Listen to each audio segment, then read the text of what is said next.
The thoughts, views, and comments expressed by the hosts, guests, and callers on Beyond the Headlines are not necessarily those of management, ownership, or production unit of the Verizon Media Group. Beyond the Headlines is a production of ILTV Studios and cannot be reproduced or represented in part or entirety without express written permission of the Verizon Media Group. Beyond the Headlines is the intellectual property of the Verizon Media Group. Copyright 2021.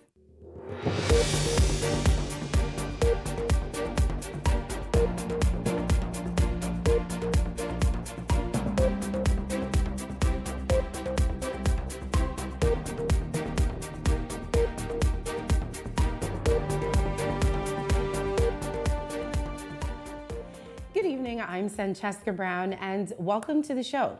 For many decades, HIV and AIDS has shaped the public health conversation in the Bahamas. We've seen incredible progress, fewer new infections, better treatment, and lives being saved through education and early intervention. But the latest figures are still a wake-up call. Last year alone, 156 new HIV cases were reported, most of them in New Providence. And STDs like chlamydia and gonorrhea are still quietly surging, especially among our young people. In fact, more than half of the chlamydia cases are in those just 15 to 24 years old. These are not just numbers. They are our friends, our families, and our future. Just last month, Health Minister Dr. Michael Dover released some eye-opening statistics to the public about where we stand in the fight against HIV and other STIs. Take a look at what he had to say. Health Minister Dr. Michael Dover revealing startling statistics that give a closer look on residents across the country with HIV. In 2024, the country recorded approximately 156 new diagnosed cases of HIV, with an estimated 3,988 individuals living with HIV. Infectious disease specialist Dr. Nakia Forbes also revealing troubling findings on the age group being impacted, including teens and young adults. In the age group 15 to 24 years of age, there were 22 persons reported to be newly diagnosed with HIV in the year 2024, and that accounted for 14% of new HIV infections. We also had one recorded case of mother-to-child transmission of HIV. This as officials are trying to wrap their heads around an increase in new HIV cases reported to the Ministry of Health. When we compare the 122 cases in 2021 to the end of 2024, that 156 number, that is an increase. But we are not clear as to if there is increased HIV transmission, or is this something we're seeing because testing was reduced in COVID times? But amid the worrying data, officials are also pointing to signs of progress. New HIV diagnoses have declined by 47% in that time period, 2010 to 2024. So there were 292 newly reported cases in the year 2010, and we have 156 in the end of 2024. One tool proving critical in the fight against HIV is PrEP, the medication that prevents HIV transmission. Forbes says access to PrEP must be expanded, particularly among young people. We have started more than 325 individuals on PrEP since the inception of that program, but it's still underutilized. But HIV isn't the only concern. Officials say sexually transmitted diseases in general, especially among youth, remains a deepening issue. 131 cases of chlamydia were reported in February, and after a temporary decline, 151 cases were reported in May, followed by a decrease to 111 cases in June. Gonorrhea cases were 34 in February, 42 in May, and then decreased to 33 in June. And persons 15 to 24 years of age accounted for 51% of the chlamydia cases and 60% of the gonorrhea cases. A global school health report recently highlighted the growing trend of teenagers engaging in risky sexual behavior, a trend health experts say cannot be ignored. We must also speak frankly about STIs, which are increasing among our youth. Jose Etienne, Eyewitness News. So the question remains, why after decades of awareness campaigns do we still see infection rates climbing in certain groups? Are we truly doing enough to reach out to young men, young people, and communities outside of New Providence?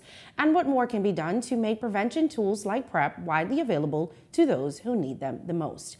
Well, to help us unpack the numbers, the challenges, and the way forward, I'm joined by Aramie Ford, president of the Bahamas AIDS Foundation. Welcome to the show. Good evening, and thank you for having me. Thank you for being here. Okay, so that's a lot to unpack in what we just listened to. So we'll start with, why do you think that, I mean, it's a good thing that the numbers have gone down significantly, and it seems to be a decrease in numbers over the years. But why do you think that there is still a rise in HIV/AIDS cases? Well, I think Bahamians are tired of talking about HIV. In the early 80s, there was, in the mid 80s, that was all the talk. And at first we attributed the disease to a certain demographic of people. It was a gay disease, or it was people from, I don't know. Drug use. People from lower income communities. Commercial sex workers, or people from a certain, what's the word I'm looking for? Demographic? Yeah. A certain class of people, we'll say, we'll just put it that way. So we'd say AIDS was their disease, right?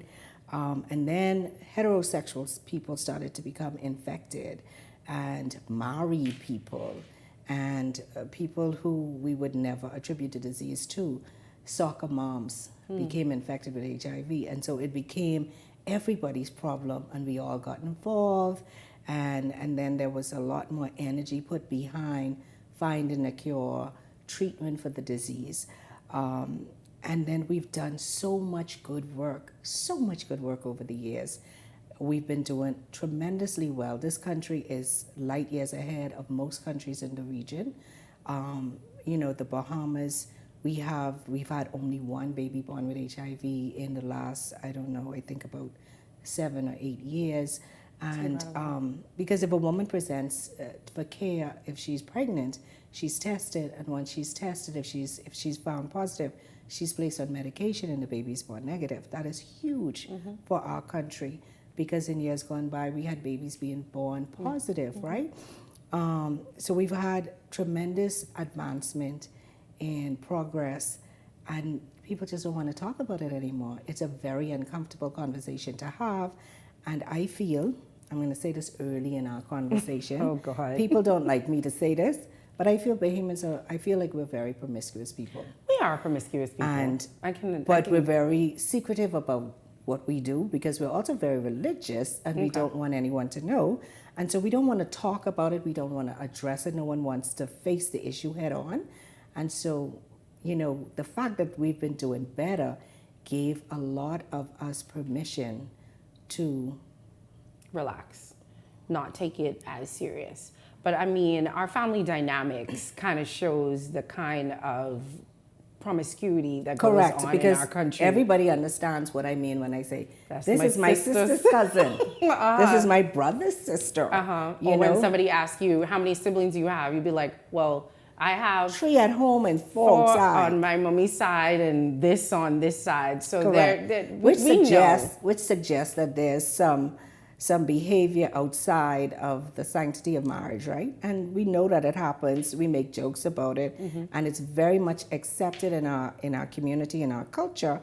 But this also suggests, if a man can bring home a baby by another woman, or a woman can have a baby by someone other than her husband, then they're having unprotected sex. Who's that person having sex with, right? And we've seen a rise in other sexually transmitted diseases. If you could get gonorrhea, you're certainly exposed. You could be exposed even to HIV, or you're certainly susceptible to HIV. And so I celebrate the fact that we're doing so well, because a lot of work, really good work, have gone into getting to this place. But I'm concerned that because we're doing so well, people feel like there's no need to manage their sexual behavior at this time.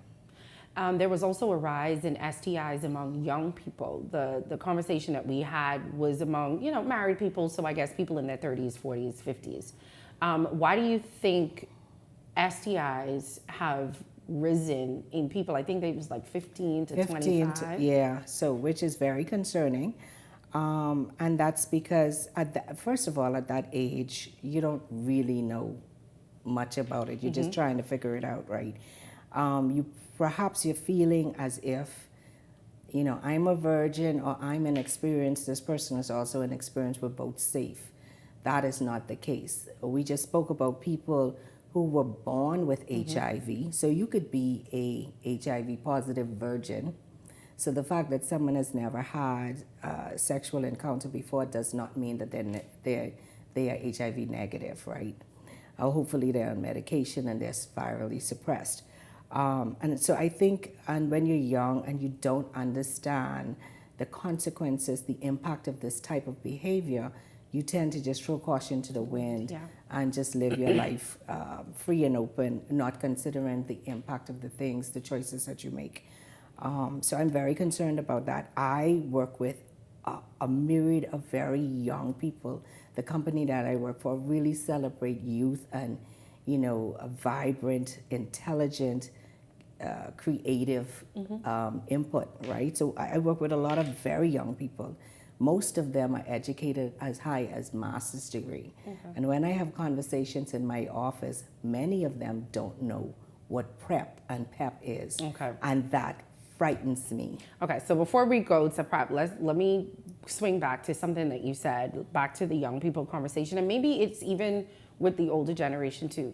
Do you think, because a lot of the schools do not teach sex ed, like we have biology, so we know how babies are born, that there is a shame in me wanting to go to the gas station or the pharmacy to want to get condoms and, asking for condoms, and because you don't want the person, because you're not supposed to be having sex, because I feel like we don't teach safe sex, we teach abstinence.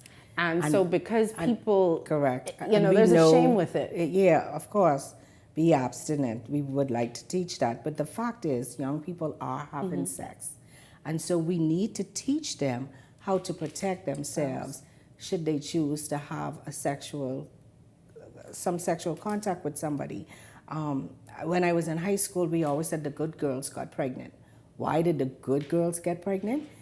They never intended to have sex. But the girls who knew that they was all out and about and they was going to get it, they had condoms on them and they did what they needed to do to prevent themselves from getting pregnant.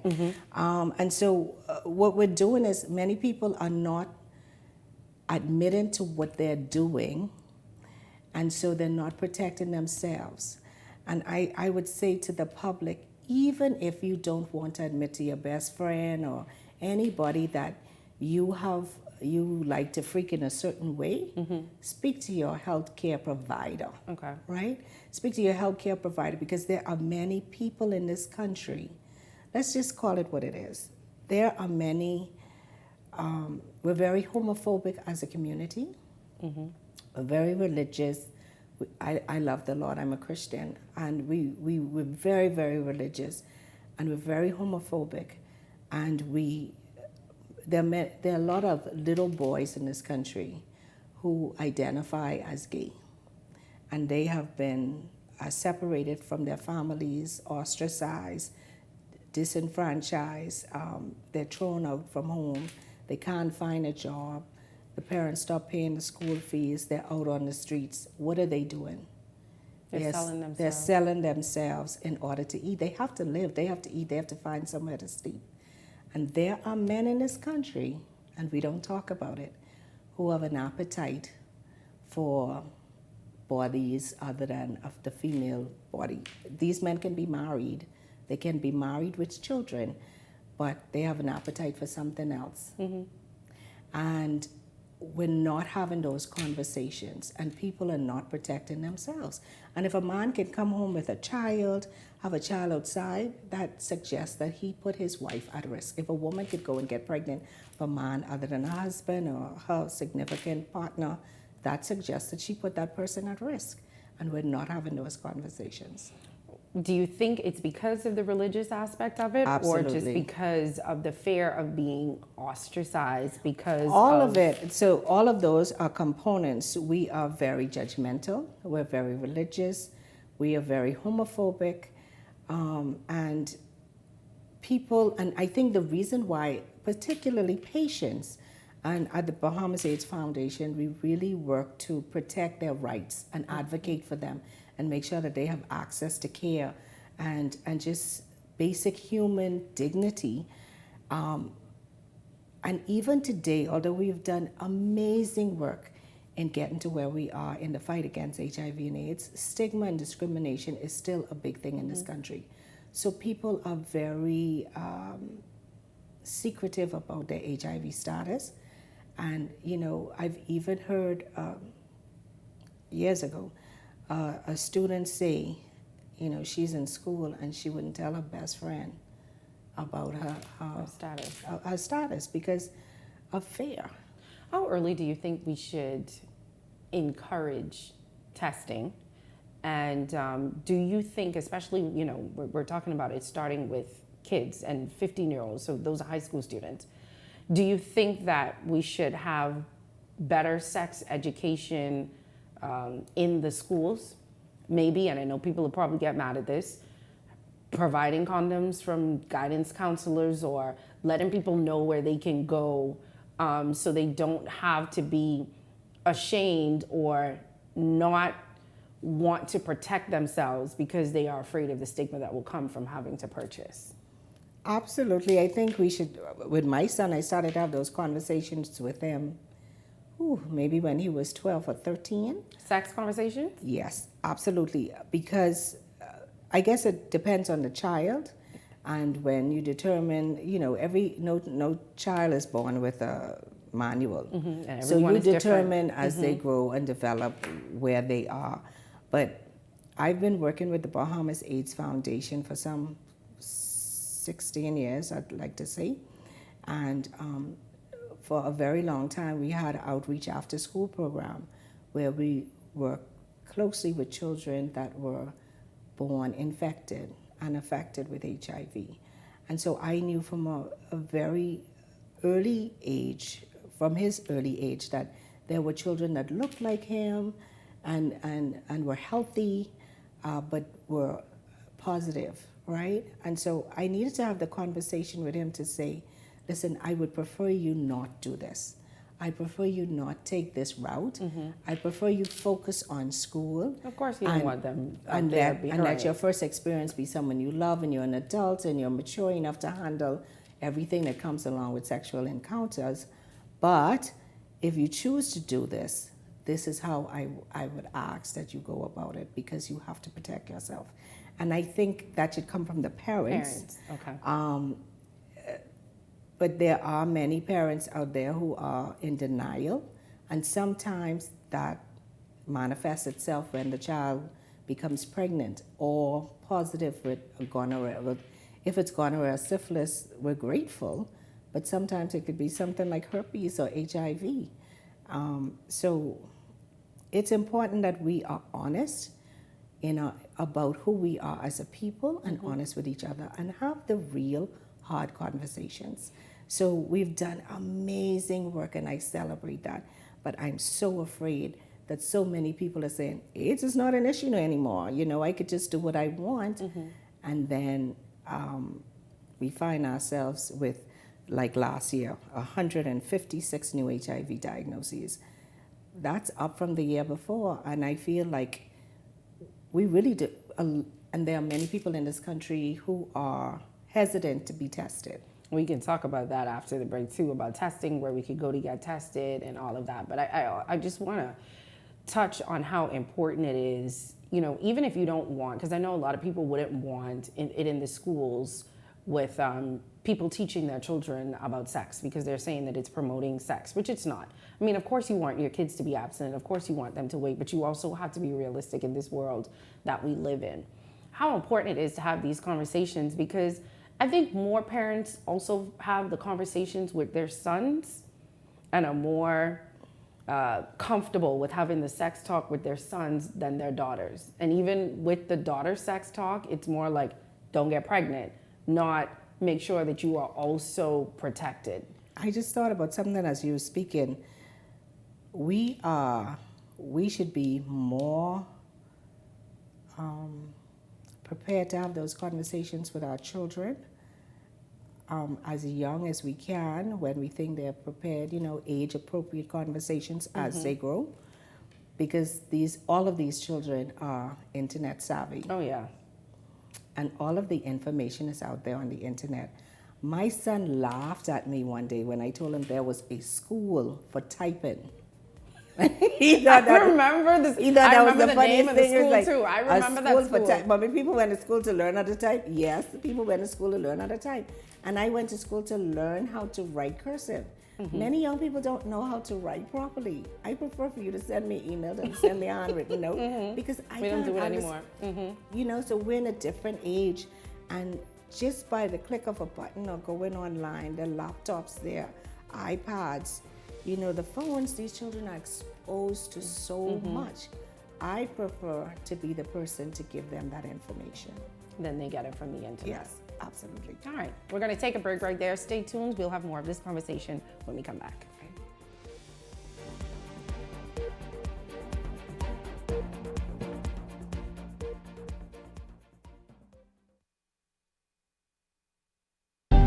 Cancer Treatment Centers of America is now City of Hope, creating one of the leading cancer care and research networks from coast to coast, providing more of what you need.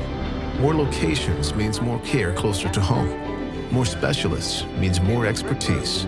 More research means more breakthroughs. More advancements means more treatment options.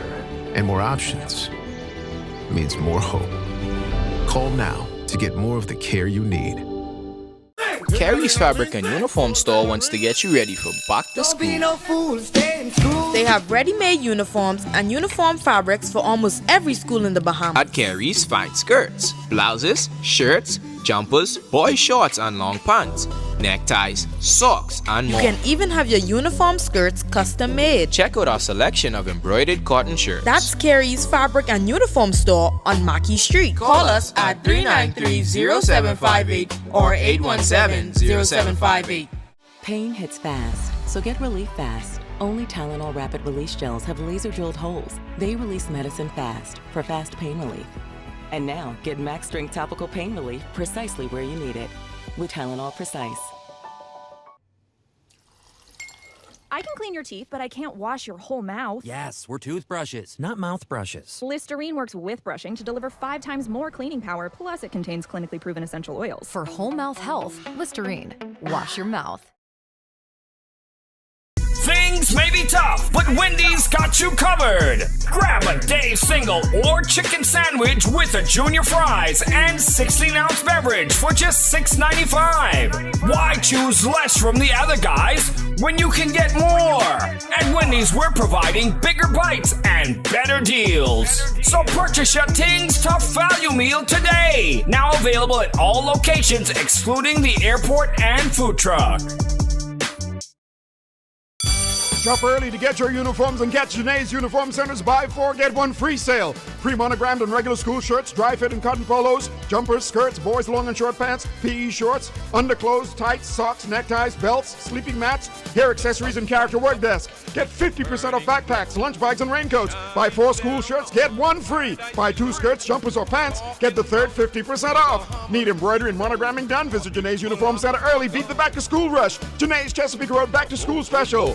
Restrictions apply. At the Water and Sewage Corporation, safety and convenience are our top priorities. However, our meter readers face challenges that can make their job difficult. Locked gates to guard dogs sometimes leads to missed readings and estimated bills, which can be frustrating for you and us. That's why we're upgrading to digital meters. They bring safety, accuracy, and convenience to homes across the Bahamas. We can streamline data collection, reduce on-site visits, and provide more accurate bills with no more estimates. Digital meters also help detect leaks early, saving you from costly bills and reducing water waste. Soon, a user-friendly app will let you track your water usage, manage bills, and stay informed, all at your fingertips. Over the next year, we're rolling out digital meters nationwide, transforming how we serve you with a safer and cost-efficient water supply. To learn about our digital meters, visit our website or call us today. And don't forget to update your information at any of our locations. I feel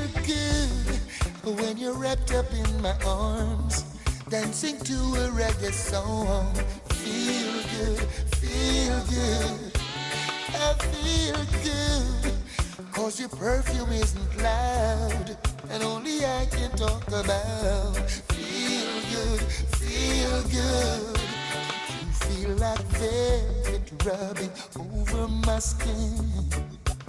And when your If you enjoy watching Beyond the Headlines, take advantage of our exclusive offers with 4 15-minute interview segments at $1,200 and 20 30-second TV ads at $2,000. Contact 557-0258 or 557-0259 for more information. Go beyond with Beyond the Headlines. This segment is brought to you by EV Motors Fleet Sales Division. For 2026 commercial vehicles, call 821-2403 today.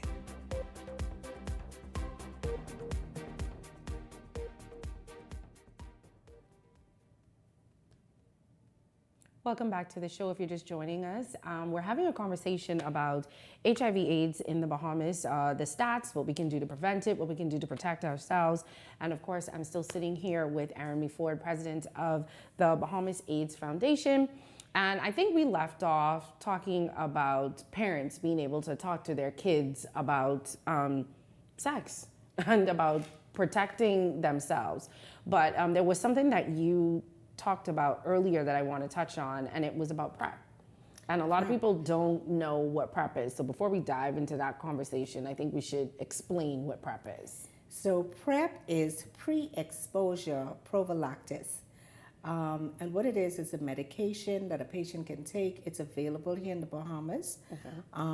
Again, the Bahamas, the government of the Bahamas, the Ministry of Health is doing an amazing job under the leadership of Dr. Nakia Forbes, and of course our Minister of Health. But PrEP is a medication that you can take daily, and what it does is it prevents you, it really prevents the risk of catching HIV should you be exposed.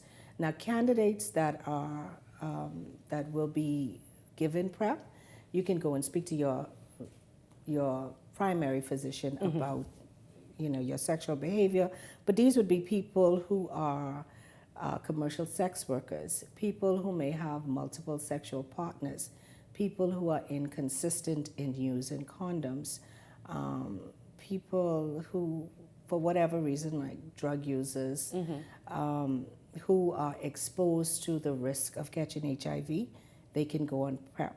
Also, people in a serodiscordant or serodifferent relationship where one person, one of the partners is HIV positive, the other partner is negative. The person is negative can go on PrEP to prevent the transmission of HIV from the positive partner. I know the first time that I heard about PrEP, I think I was telling you the story during the break. I was watching a show, and there was a woman who was on the show who was pregnant, and she was HIV positive, and her husband was not. And they had 2 kids already, and none of the kids were also HIV positive. And this was several years ago, and I was like, I didn't know this was possible. How is he having sex with her, unprotected, obviously, because she's pregnant, but he's not HIV positive. Correct. And then they talked about PrEP. So that's pretty much what PrEP is in a nutshell.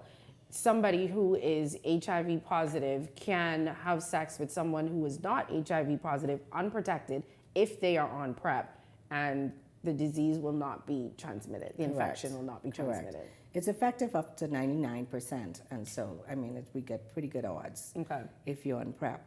Then there's also PEP, which is post-exposure prophylactics.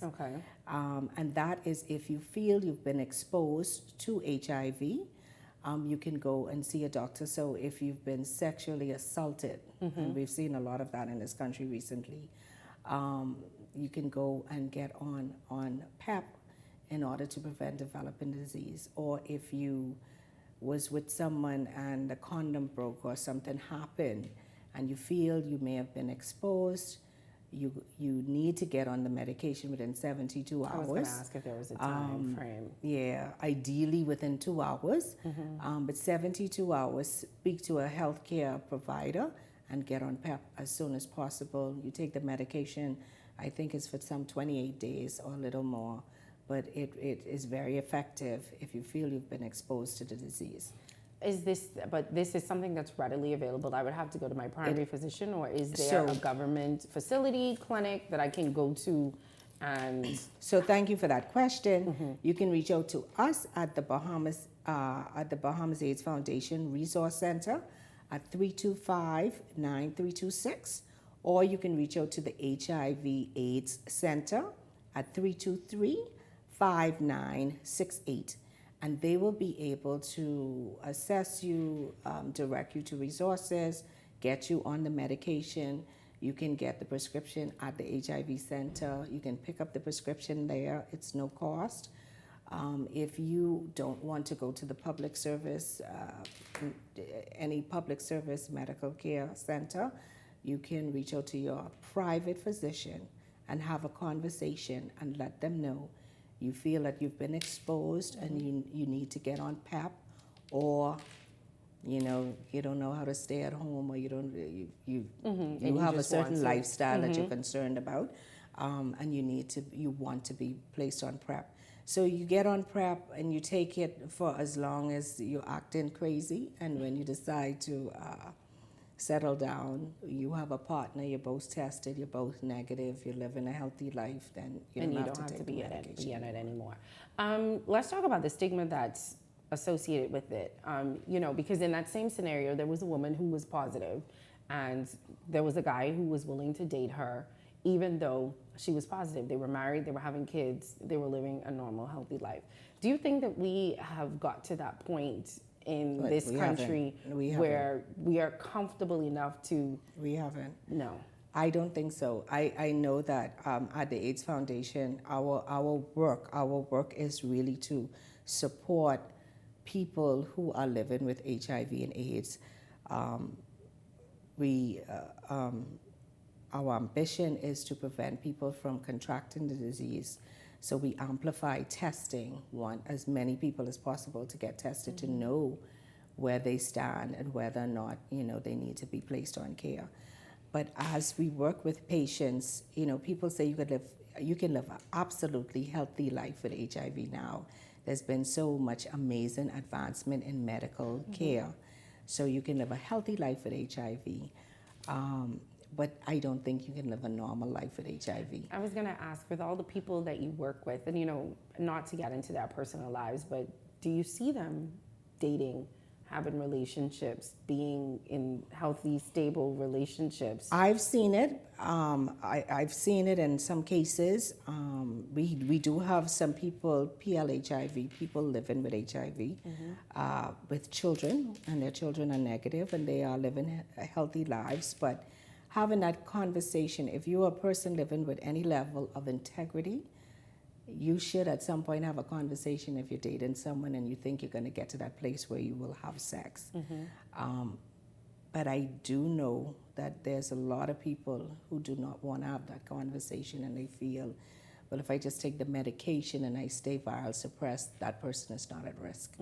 I don't think you have a right to make that decision for someone else. You need to, I think if you're walking with any level of integrity or any moral compass, you should be able to just have the hard conversation and say, this is my status, and this is how we can live together if you choose to. But I do know, I've had a conversation with someone who said that he has just decided not to date anyone because he meets someone, he feels he really likes the person, and he decides to disclose his status, and they're like, oh, well, I'm not sure. And so now that person is walking with his secret, and then he meets someone else, and it starts all over again. Yeah. And then that person Who's walks walking with away the like, secret. I like you, I think you're amazing, but I'm just not in willing that to live that position. life. Yeah. And so now you have all these people, and we're such a intimate community. And I say this all the time, especially on the family islands. Everybody is your cousin or your in-law, right? Your auntie works to the clinic, or you know, it's just, we're such an intimate community. People are very concerned about their privacy, and they should be entitled to their privacy, and they should be entitled to basic human dignity. And I'm afraid, not everybody, but there are many people in this country who really do not know, or choose not to believe or accept that HIV patients are human. You cannot catch anything from them unless you're having unprotected sex with them. You're not in any danger. In fact, we are a bigger danger to them than they are to us. Because if someone is HIV positive and their viral loads are high and they're very sick, if I go around them with a cold, they're going to catch that cold. If you have a flu and you go around them with the flu, they're going to catch that flu. Anybody with some skin problem, they go and rub against them, they're going to get that.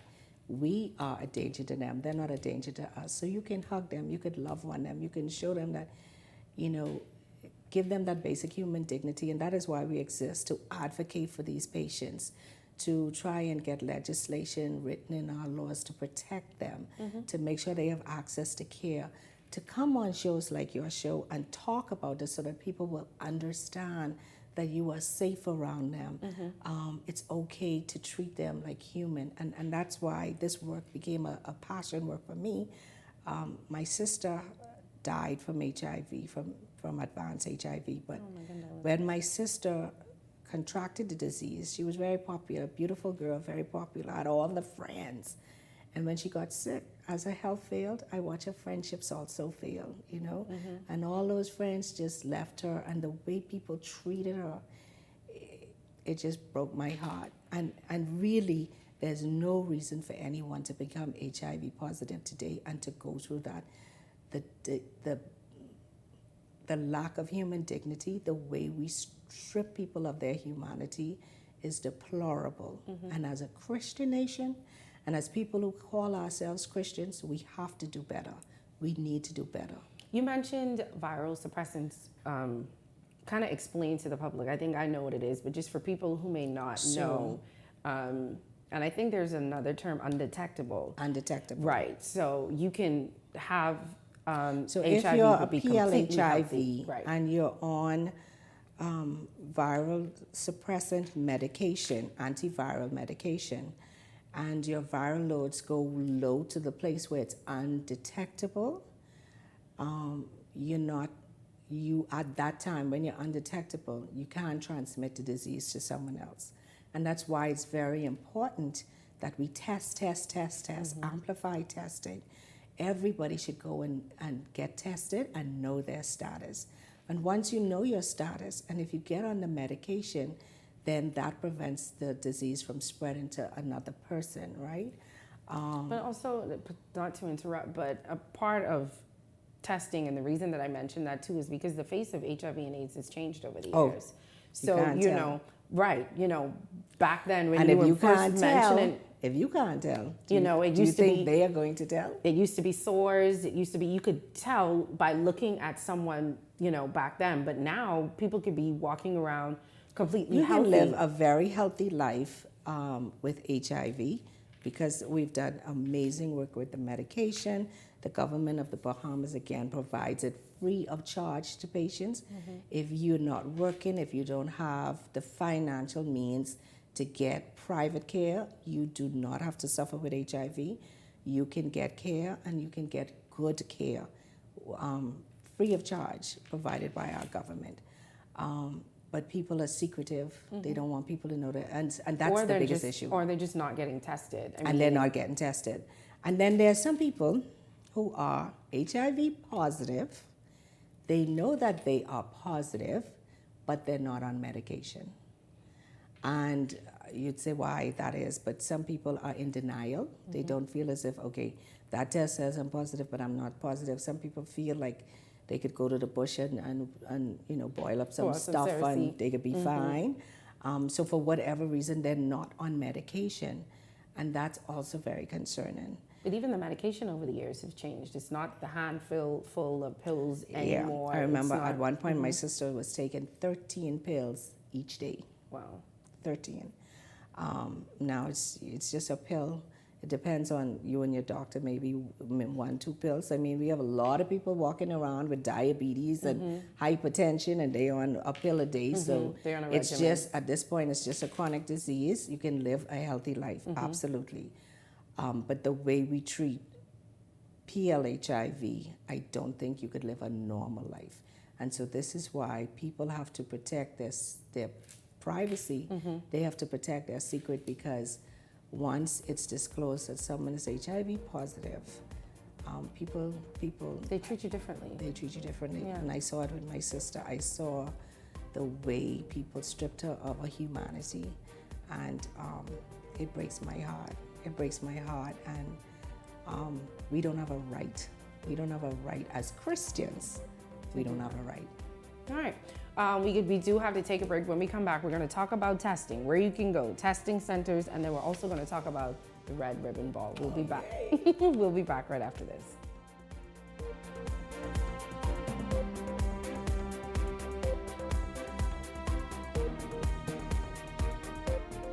As we continue to develop the orange economy of the Bahamas and empower our artists and artisans, we as a government intend to show tangible support. We are therefore requesting our Bahamian artists and artisans to submit images of their handmade, authentically made Bahamian products and prices as we move to produce a live digital booklet with Bahamian-made works. With the creation of a live booklet, artisans can always submit new works to be included. It is our intent to use this book as a catalog for the purchase of items by all senior government officials for gifts, display items, and the like. Ministers, permanent secretaries, members of parliament, and ambassadors will be supporting our orange economy by the purchase of items and in sharing this book to the wider global creative community. We are committed to grow and expand the orange economy of the Bahamas. Hey guys, the IL Cares Foundation invites you to our Back to School giveaway on August 23rd at the University of the Bahamas, Poinciana Drive entrance. Join us for a day of free school supplies, food, and fun as we help prepare students for a successful school year. We are also going to be on the Family Islands on August 23rd from 12 p.m. to 3 p.m. All are welcome, so come on down and support the community with IL.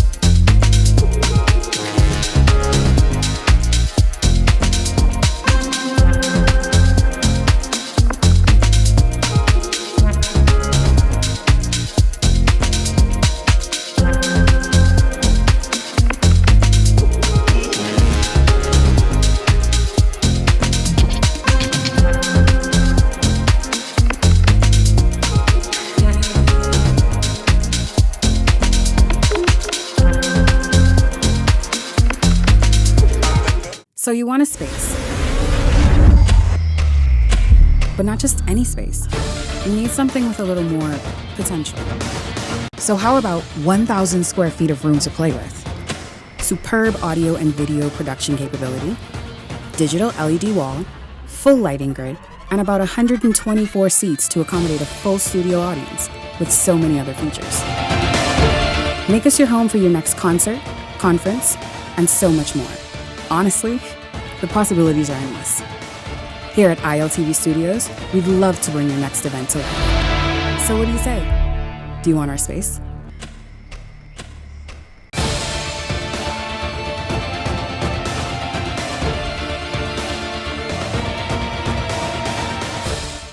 If you enjoy watching Beyond the Headlines, take advantage of our exclusive offers with 4 15-minute interview segments at $1,200 and 20 30-second TV ads at $2,000. Contact 557-0258 or 557-0259 for more information. Go beyond with Beyond the Headlines. This segment is brought to you by EV Motors Fleet Sales Division. For 2026 commercial vehicles, call 821-2403 today.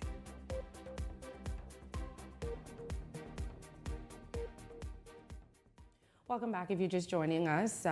We're talking HIV/AIDS prevention. We're talking testing. I promised that we were going to talk about testing during the last break, and then we got carried away with the conversation, but I promise we're going to talk about testing right now. We're going to start that conversation, but I am here with President of the Bahamas AIDS Foundation, Army Ford. Welcome back to the show, and welcome if you're just joining us. All right, so let's talk about testing. We started to talk about the stigma around it. Do you think a lot of people don't get tested because, one of the things that you mentioned,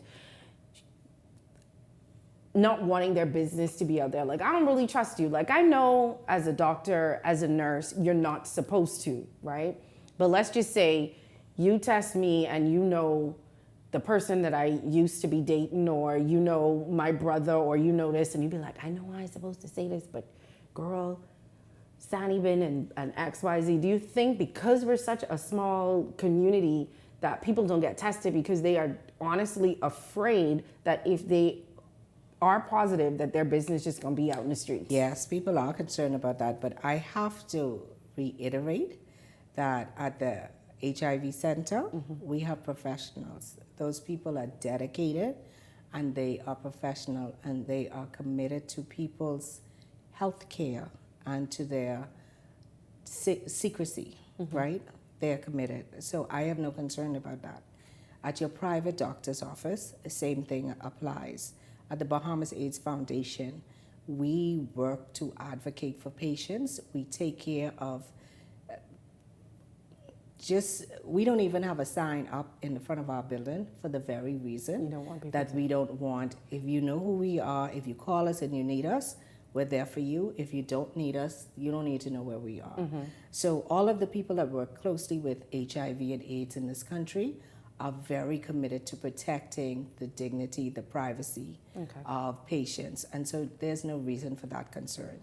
We've amplified testing throughout the country. We go around, if you could check us on our Facebook page, the Bahamas AIDS Foundation, and we go around systematically testing. We go to the University of the Bahamas, to BTVI.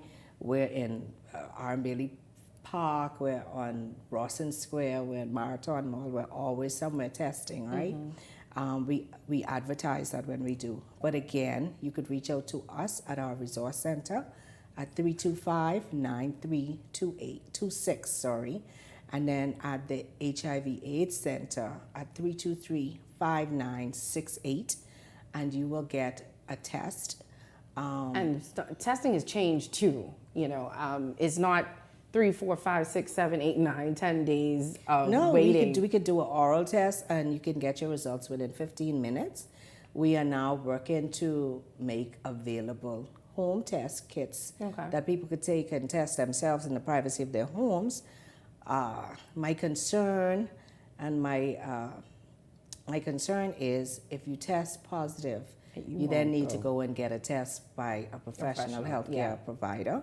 And I would hate for people not to go and get tested. They have this information and they're not dealing with it. So that's a little bit of a concern, but we will definitely make information on those test kits available where people would know, okay, if you test positive, this is what you need to do, this is who you need to see. But if you're concerned about your privacy, you can go about it that way as well. I know employers can reach out to you guys as well. Absolutely. I know here, every year, we have we get tested. Every year we do it. We have the people come in and all the employees. So shout out to ILTV Studios for that.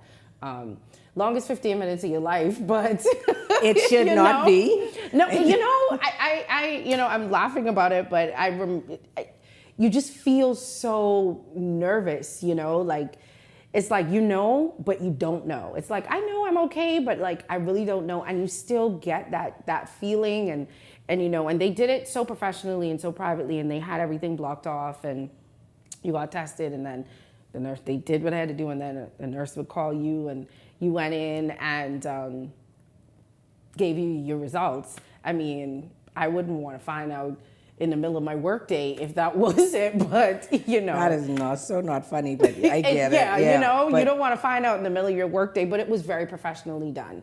And I say that to say, we do it here, and you know, employers can do the same thing and reach out to you guys. We will definitely make arrangements. We love those types of gatherings where, you know, the more people we get tested, the better the data would be.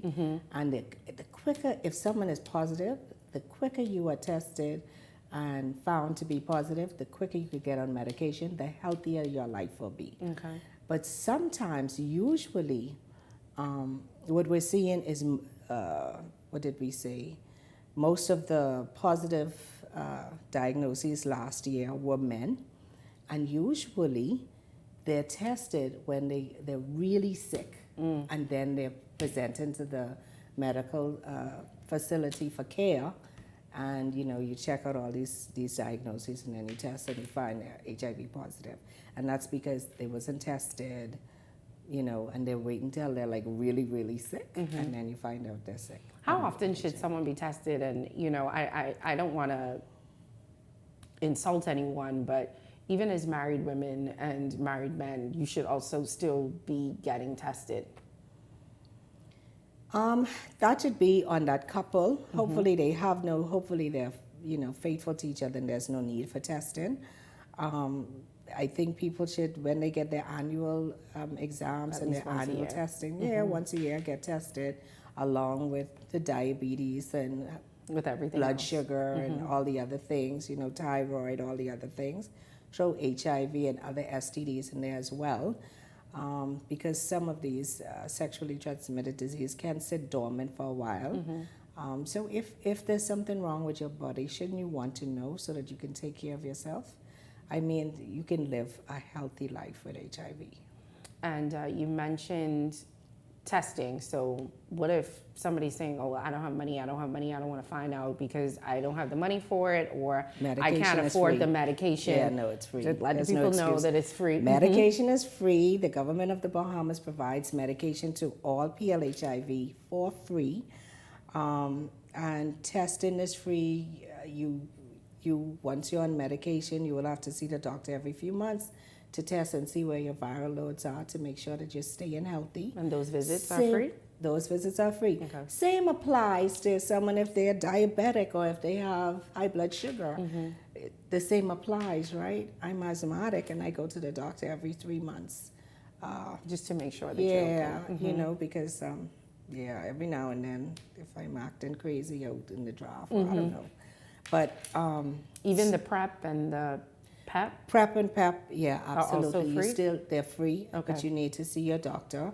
So speak to your primary care physician, or again, you can go to the HIV Center at 323-5968, and someone there will take care of you. They are professional medical care people, service professionals, and you don't have to be concerned about your privacy. You don't have to be concerned about people knowing your business. You don't have to be concerned about, you know, anything except your health, and they will take care of you. All right, let's touch on the red ribbon ball. Let's talk about the because I know you wanted to talk about that before we go. Listen. So the ball is going to be held on November the 8th. Okay, that's going to come up sooner than we... That is going to come up soon. And our theme this year is New York. Okay. And we're going to have a grand time at the Red Ribbon Ball. You know, the theme is really centered around New York, which some would argue was the epicenter of AIDS pandemic. Nobody knew what it was. It was a gay disease, and people were picketing down in New York and begging for, you know, the government to have research to test to figure out what this disease was, and it was the gay disease, so nobody cared. And then, as I mentioned earlier, other people started getting sick, and so, you know, but they really championed and paved the way for the world on how we approach this disease, how we deal with it, how we advocate for patients. And so we're going to be taking people down Broadway and other iconic areas in New York.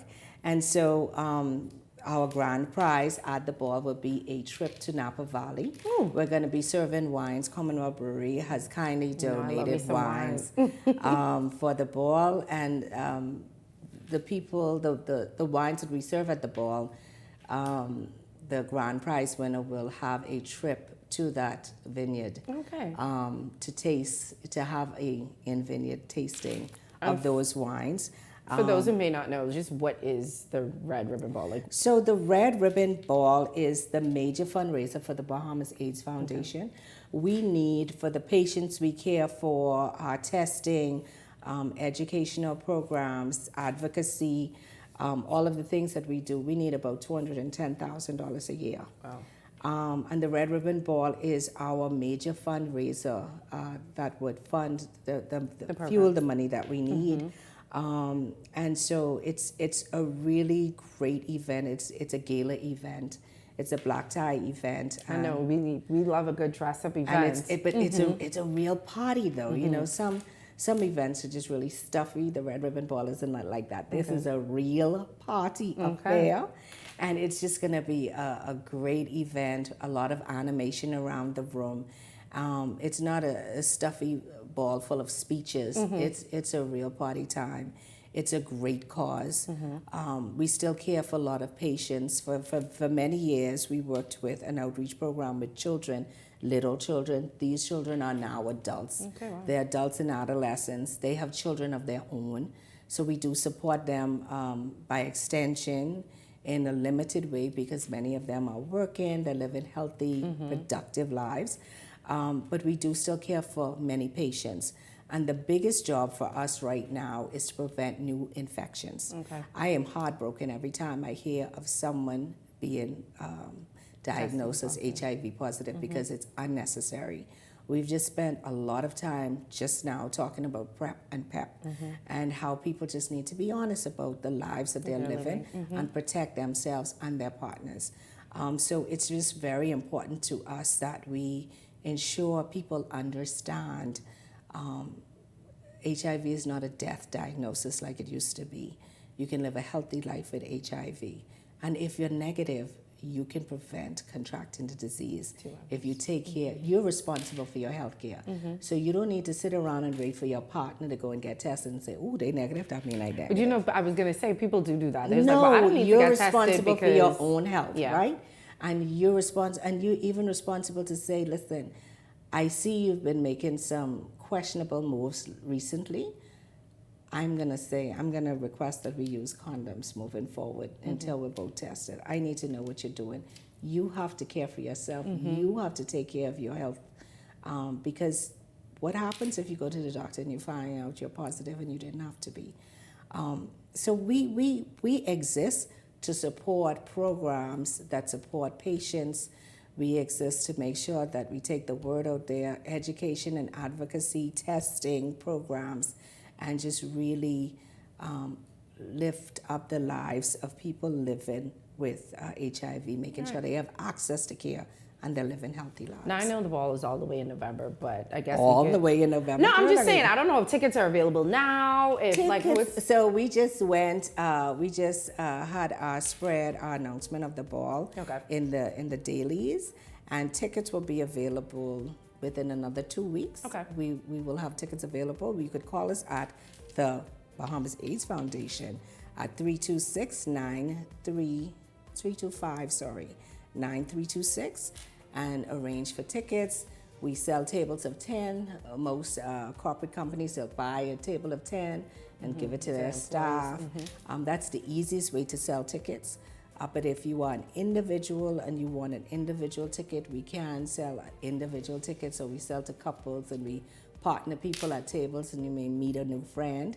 But the Red Ribbon Ball is an affair. It is a vibe and you don't want to miss it. But before I go, I wanted to present you, I'm sorry, with this pin. So the Bahamas AIDS Foundation, sorry. I got it, girl, because you look I can't open that. So our pin, you could zoom in on it now, it's not just a red ribbon, but we have a Junkanoo arm on our pin. I see it now. And we have a band that says Bahamas, Hope, Love, Live. And that's the Bahamas AIDS Foundation rubber band. Okay, just to carry the message on.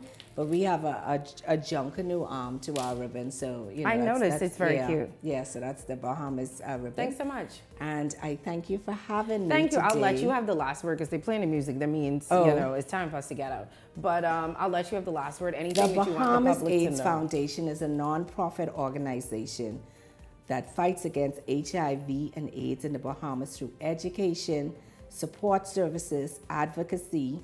The foundation works to reduce stigma and discrimination, improve access to care, and empower those affected to live full and healthy lives with HIV. We're a Christian nation. We say we love each other. Let's prove that in the way we show up. All right. Thank you so much. And thank you for all the information. And I really do hope that, you know, we do better as a country, not only with testing, but, you know, the way that we treat people when we do find out that they have been infected. And all this information, you can tell them again where they can get help and the numbers. The numbers at the Bahamas AIDS Foundation is 325-9326. And at the HIV AIDS Center, it's 323-5968. All right. Thank you so much. And thank you guys for sticking with us throughout this hour. That's it. That's our show for tonight. I'm Francesca Brown, and I'll see you guys tomorrow.